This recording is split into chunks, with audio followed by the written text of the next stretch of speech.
Hello, ladies and gentlemen. You're here with the My Health First podcast, where I answer your questions about human health.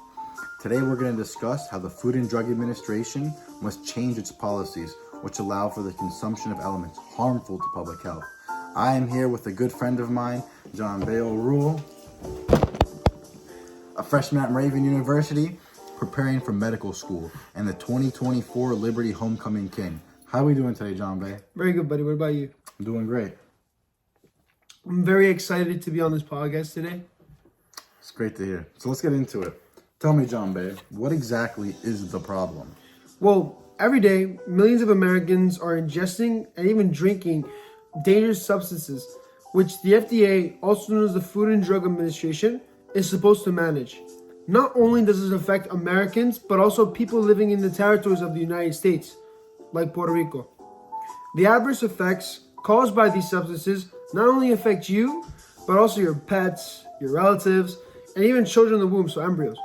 But what exactly is the FDA anyways, Ilya? Good question. The FDA is a federal agency which serves 6 purposes. It ensures that the food and beverages we consume are safe. It ensures that medical drugs and methods are safe and effective. This includes vaccines, therapies, and veterinary practices. It ensures that cosmetic products are safe for use. It ensures that medical devices such as pacemakers are safe and effective. It ensures that radiation emitting devices like smartphones fall within a safe range for humans, and it ensures that the proper regulations are provided for the sale of tobacco. Don't eat that. So, today we're going to be focusing on specifically food. Although all aspects have room for improvement, unfortunately, the FDA has certainly not ensured our safety relating to food and beverage consumption, considering the harmful substances present in what we consume. For example, phthalates are pervasive plasticizers present in the packaging of foods, such as chips. These insidious chemicals impart plastic to be flexible and inexpensive. Alas, the negative side effects of these chemicals are atrocious. Endocrine issues, infertility, and metabolic issues, miscarriage, and early childhood developmental issues are just some examples of how phthalates negatively impact our health. So, the endocrine issues associated with phthalates have been shown to greatly increase the risk of breast cancer, disproportionately affecting women. It goes even beyond packaging. Dairy products like cheese often go through plastic tubing while being manufactured. During this process, many different phthalates leach into the dairy, with some studies finding over 2,500 micrograms of DEHP per kilogram, a potent phthalate. Aspartame is another extremely dangerous food additive that the FDA has allowed us to consume. Aspartame, an additive that is 400 times sweeter than sugar, is one of the most common low-calorie sugars. Almost all diet beverages, like Diet Coke, I know, right, contain aspartame. Unfortunately, this comes at a cost. Severe neurological damage, seizures, and cancers. Who knew that drinking Diet Coke could do that to you? This so-called weight loss chemical has been linked to type 2 diabetes and weight gain. Both phthalates and aspartame have been heavily restricted in Europe and are on their way to being banned due to their implications. But the United States has fallen short for caring for its people in the same way. Lastly, several food dyes such as Red 40, Yellow 5, Yellow 6, and Blue 1 are very prevalent in American foods. These dyes are associated with developmental issues, cancer, and allergies.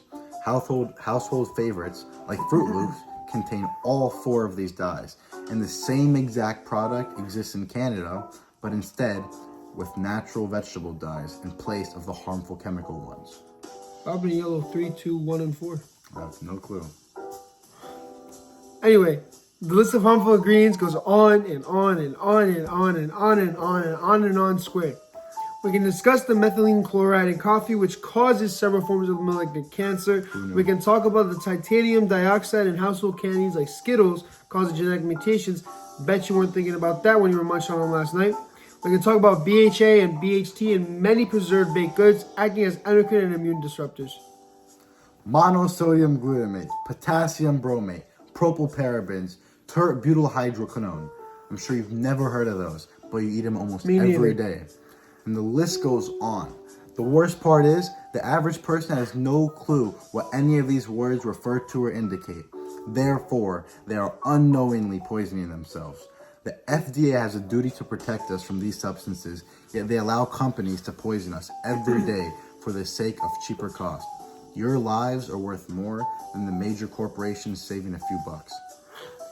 In contrast to the nations of the European Union, which have banned these harmful substances, which in some cases they have banned over 100 times more additives than the FDA, the United States has higher rates of cancer, obesity, type 2 diabetes, and much more. This problem is serious.